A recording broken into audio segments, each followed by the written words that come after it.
ಶಿವಮೊಗ್ಗ ನಗರದ ವಿನೋಬನಗರ ಶಿವಾಲಯದಲ್ಲಿ ಬಾಳೆಹೊನ್ನೂರು ಶಾಖಾ ಮಠದ ಸ್ವಾಮೀಜಿ ರೇಣುಕಾ ಶಿವಾಚಾರ್ಯ ಹಾಗೂ ತಾವರೆಕೆರೆ ಅಭಿನವ ಸಿದ್ಧಲಿಂಗ ಶಿವಾಚಾರ್ಯ ಸ್ವಾಮಿಗಳಿಂದ ಉಚಿತ ಸಾಮೂಹಿಕ ದೀಕ್ಷೆ ಕಾರ್ಯಕ್ರಮ ನಡೆಯಿತು.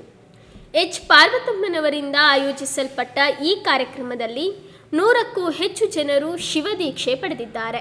ಪಾರ್ವತಮ್ಮನ ತಾಯಿಯವರ ಇಷ್ಟದಂತೆ ಜಂಗಮರು ಮತ್ತು ವೀರಶೈವರು ಒಂದೇ ಎಂದು ಸಾರಲು ಈ ಶಿವದೀಕ್ಷೆ ವೇದಿಕೆ ಸಾಕ್ಷಿಯಾಯಿತು. ಶ್ರೀ ಕುಲದೇವತಾ ಇಷ್ಟದೇವತಾ ಗುರುದೇವತಾ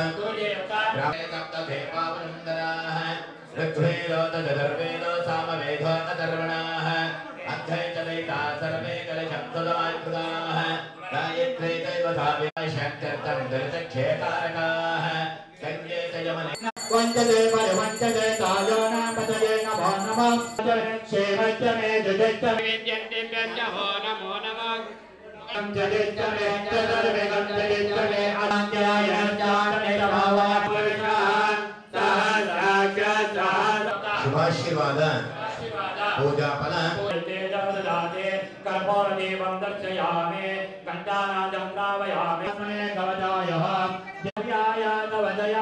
रुद्रं विनयामि